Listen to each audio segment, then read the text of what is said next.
and welcome to Cafe DC. I'm Faiz Rahman. Our guest today is a very prominent scholar who has had some unique transition from being a government official to a prominent doctor, not a medical doctor, a real doctor actually, and then a professor, Dr. Hassan Abbas. Welcome to Cafe DC, sir. Thank you very much. It's a pleasure to have you here. It's an Thank you. honor. And we're going to talk about your most recent book that you have written, The Taliban Revival.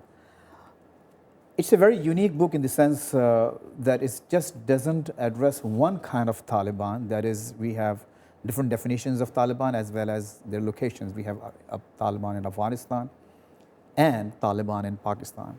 Your book deals with both of them in depth, and just not politics. There's a lot of culture, social issues, background, history. Amazing book, no doubt. So let's just start with a very, simple question. What's the story of Taliban? You have described a lot here. Just a few words about that. The story of Taliban is actually a story at one level of distortion of religion. It is also a story of manipulation of cultural norms. It is also a story of states, not one state, both the state of Pakistan and Afghanistan, who gave up on their own people, who were just on the periphery, who were not the mainstream. They forgot about them. It is also a story of unemployment. It is also a story, in my opinion, of lack of education. So it's a combination of all these factors. First, that we stopped caring about these people. Then this religious dogmatic views took over them. Then it is also a story of international players who used and misused parts of this region, which then created Taliban.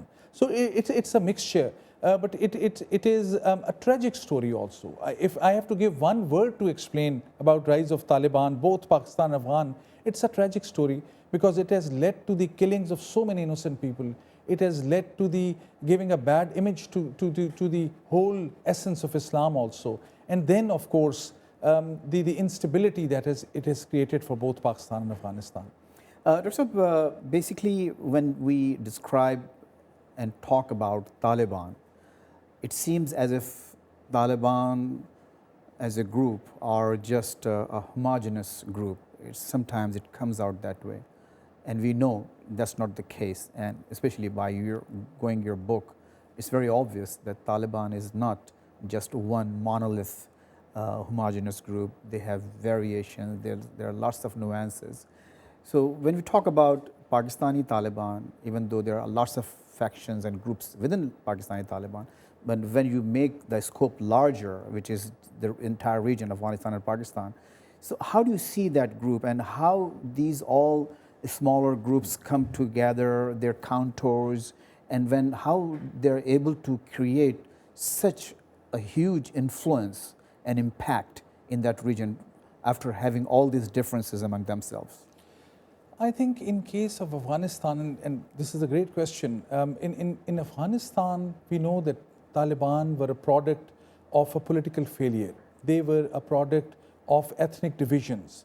And they got inspiration through one political ideal. I will call, for instance, the whole idea of the Deobandi school of thought. Not the whole, because I think that has many nice elements to it as well. But the distortion of the Deobandi sect or subsect of Islam, which was a political movement starting from Deoband in India, I think that provided inspiration.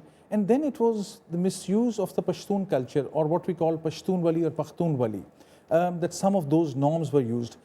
It is somewhat easy to understand Taliban, the Afghan Taliban, because we have a very clear timeline. We know it was a conflict zone. We know these were the sons and the son-in-laws and the nephews of those mujahideen who had played a role at the front line for United States, for the Western world, for Pakistan also against Soviet Union. When we move towards Pakistani Taliban, it becomes much more complex. And as you have rightly said, it is difficult to explain because in case of Pakistan, it is not only one ethnic culture, one ethnic group like Pashtuns. There's a group, Punjabi Taliban, what we call. There's a latest article which talks about the expansion of Taliban into Sindh province as well, among even the rural Sindhis, at a limited level, but it is happening. And the most dangerous aspect, but most critical for us to understand, is this linkage between crime and Taliban. There were so many criminal groups, especially in the Pakistani tribal area, and I, having served there myself as a police officer many years ago, about 15 to 17 years ago, I remember that the area of the Pakistan-Afghanistan tribal belt was used for smuggling.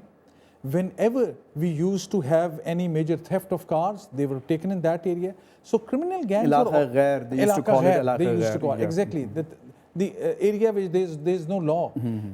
In that area, now those criminals realize that this is a new phenomenon or new group coming up, Taliban. What they did was they would have a religious face in terms of a turban, beards and all that, and so that no one can touch them. Everyone would say, oh, they are the most powerful, they are the Taliban, whereas they're actually criminals. So there's this convergence of interests of militant groups, but also Punjabi Taliban and also these criminal groups. And who were the Punjabi Taliban?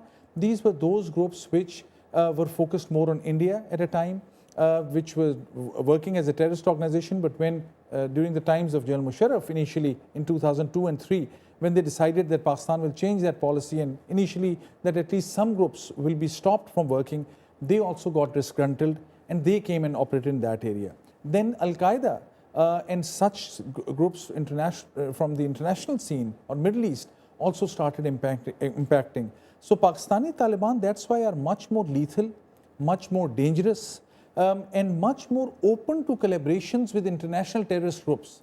Afghan Taliban, they were of a similar type, but they have been focused more on getting, from their point of view, their area cleared of what they believe to be the foreign presence. But the Afghan Taliban came first. Afghan Taliban came first. They gave the inspiration, they gave the nomenclature, they gave the title, and it was the Pakistani Taliban initially were only helping them, thinking there are Pashtun brothers across the border. And as I had seen and I've talked in book at length, there were so many chances. For instance, in one case, I had a chance to go, we were looking for a criminal person who was an expert in the theft of Mercedes vehicles. So we went, and when we raided a house, we realized this person opened his house, we checked everything, we found 4 Mercedes vehicles, but we couldn't find the person. And when this person asked me, so where are you from? I said, I'm from Pakistan. He said, do you know you are in Afghanistan? Because the border area is not demarcated. So this whole case, we had no clue where we are. One related thing, which I would blame many Pakistanis, there was this very famous culture or famous fact that anyone who has an old car and you want to kind of overhaul the engine and get a new engine because the body is good, but the engine is failing, they would always go to Peshawar because it was well known. There's this Kabul's engines which are there. And we would get a new engine in very cheap price, at that time 20,000, 30,000, your car becomes new. No one ever thought that Afghanistan was going through war. Why is Japan sending the new engines to Kabul? These were the engines of stolen cars. Yeah. And every Pakistani, the elites, they wanted to benefit from cheap vehicles. So that is something, another business that was taken over by the Taliban. And they made a lot of money out of it. Dr. Abbas, you alluded to your, start of your practical life as a police officer. And you also had a near-death experience as a young police officer when we were serving in the Peshawar area. So before we get into that interesting episode, we need to take a short break, and when we come back, we'll know more about this and a lot more interesting stuff. Please stay with us, don't go anywhere. Officers, if they want to really help ordinary people, people support you. That's why I have a lot of faith in many police officers and other officials in Pakistan.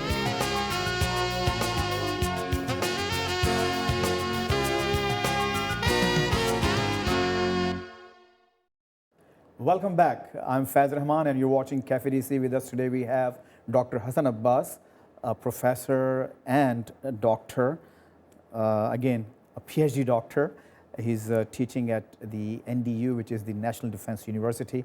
Dr. Saab, again, before the break, we were talking about your near-death experience in Peshawar when you were serving as a CSS police officer. Tell us about that. Yeah, that was, I was a young police officer, as you would know, young people who get all of a sudden stars on their shoulders and a stick in their hand and a lot of power and authority. So there's a lot of, unfortunately, they get carried away. Carried away at will. But in this case, I was very energetic. This was my first day in police service in actually a district of Sawabi, very close to Peshawar. And when I went to a police station just to check at night, so whether they have kept any people in the prison, in the police station without recording it, because that's unfortunately a routine happening, I saw this one woman who was wailing and crying.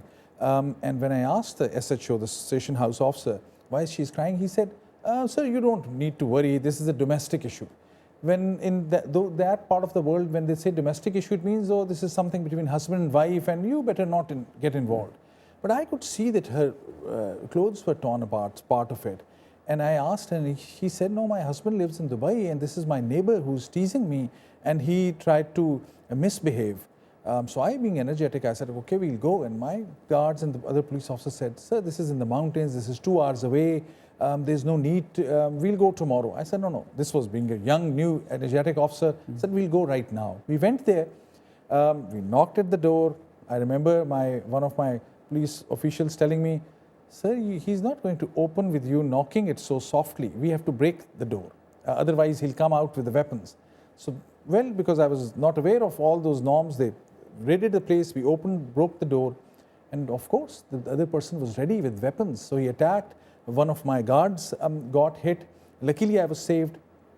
And but then the person ran away because we were only I had 5 or 6 people because I had gone there to arrest him, to bring him with me, not realizing he's not going to give up his freedom so easily.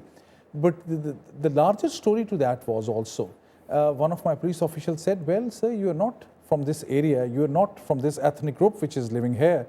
So they are going to make a case that you are from a different ethnic group and you are an outsider. And then, of course, there was part of the other stories which I'll very briefly mention of the most important politician, the member of the parliament from that area, came to the rescue of that person who wanted to save him and said, no, he was an innocent guy, you attacked his place. So this was a great And just learning. remember that poor woman, Exactly. she traveled more than 2 hours True. by herself Exactly. to this police station and complained. Of course, she must have felt so compelled. True. The degree of offense. No doubt. But she so- was very brave in this sense that she had the courage to come and say to police, no, you go with me and tackle this issue. And that I also, because the general stereotyping it that the Pashtun women at times are too much under control, that there's a lot of manipulation.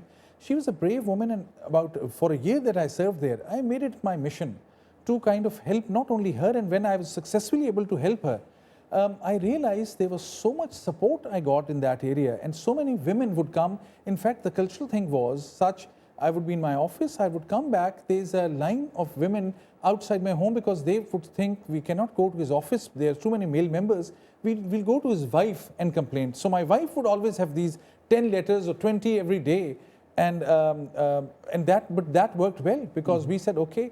And in one case, I'll briefly mention, one woman came afterwards because they heard about this reputation that this police officer helps women in distress. One woman came and said that my husband has been beating me. So in the bazaar, in Sawabi, I asked that woman to slap her husband. And she did that. And I said now to that man, okay, now you respond and I'll see what you can do. That one small incident, to my pleasant surprise, was appreciated so much. Because even ordinary people, so I have seen that.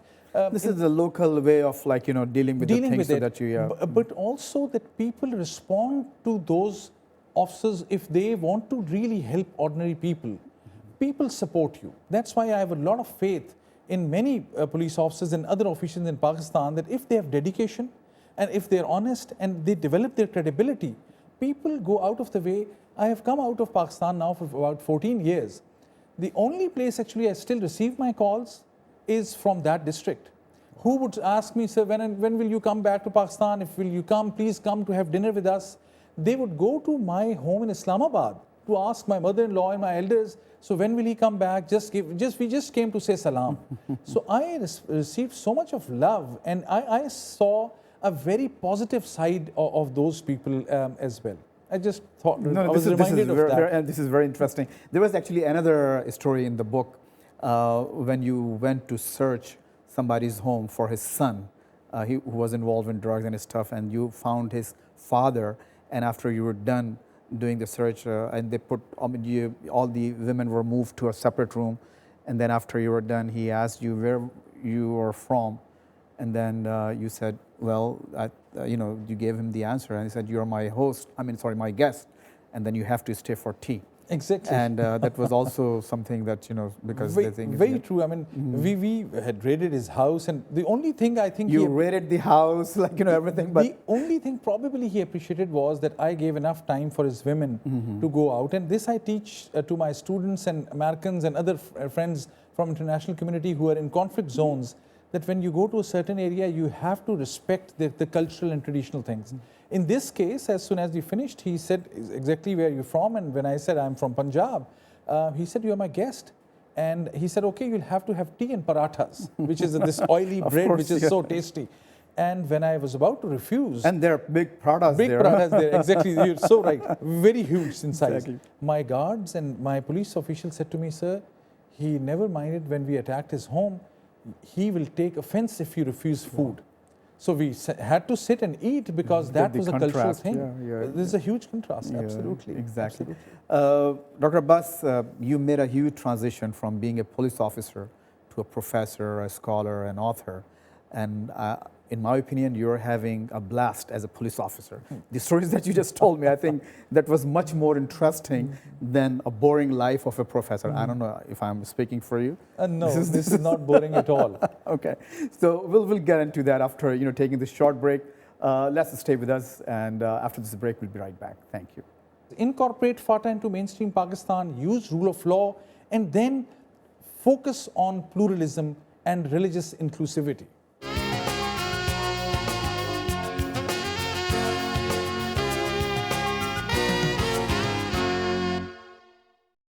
Welcome back. I'm Faz Rahman. You're watching Cafe DC. Dr. Abbas, there's so much to cover. I mean, it's a very, in-depth, detailed book. There's one event of Lal Masjid, incident. I think that was kind of a, if I'm not wrong, a watershed moment in Pakistan's polity and overall politics. It hurt the sitting president, and then, it ensued lots of other events in the coming years. How do you see that event? Do you agree with this analysis that yes, it was a watershed moment? Indeed it was, and I had interviewed many actually police officers and other officials in Islamabad who had told me that they were mentioning about there was some crisis, something wrong happening in this big mosque and all the adjacent centers since 2004. And the police was continuously asking the government that they should be allowed to go in the center. But because, and this is one of the important themes of my book, and thank you for asking that question, because if it became a watershed event because there was this brutal use of force, yes, there were terrorists on the other side, but the way that operation was handled in a day or two created more terrorists. So we often have to see how our responses are having an impact. The police officials told me that if they would have been given a chance in the time period from 2004 to 2007, they could have arrested people, brought them to justice, and things could have been tackled through the rule of law formula. But because there was some incompetence involved, they avoided that, and it brought to the point where government had to act, and the people inside the mosque were not innocent people. Yes, some possibly were, who were just students, but they were terrorists hiding there as well, there's no doubt. But in the heart of Islamabad, to deal with them through this massive bombing, that created a backlash with which Pakistan is faced with even today. The rise of the Pakistani Taliban, and especially the rise of the suicide bombings, happened afterwards. If you see that incident, and afterwards, for instance, in 2000... There was a sharp spike. There's a sharp spike. So I would say that Pakistan should learn from that whole episode. Dr. Saab, we are almost out of time, but before we leave, I want your opinion on this. You're very heavy in this book about negotiations and dialogue with the Taliban, and of course, now that we have an operation in progress in North Waziristan, and the Americans are going to leave Afghanistan this year, or in the coming years, probably a total pullout. So, how do you see what can be done to make the region a little bit more peaceful? I think the most important thing that has to be done is for Pakistan to incorporate tribal areas, federally administered tribal areas, FATA, into mainstream Pakistan. Because Pakistan has kept them on the side where there are no courts, no police, no rule of law at all. If they'll not produce terrorists, what else will they produce? Pakistan has to give them this hope that they are as important as somebody living in Islamabad, Lahore, Karachi or Quetta. So Pakistan will, because Pakistan and because of international forces as well, Pakistan was forced in some cases, in other opportunities, Pakistan that itself used it as a platform, as a hub of terrorism. It became a hub of terrorism because of this policy of looking the other way. So the ordinary people in that area will have to be given their rights.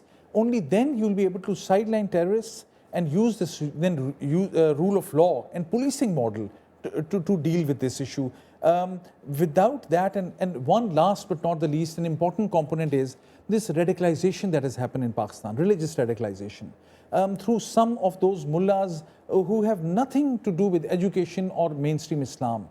Unless we are able to do de-radicalization and emphasize more pluralism, and the conclusion of my book is that that platform can be provided by those Sufiya and Awliya who had brought Islam to this religion, which was inclusive Islam, which was pluralist Islam, which was above sectarianism.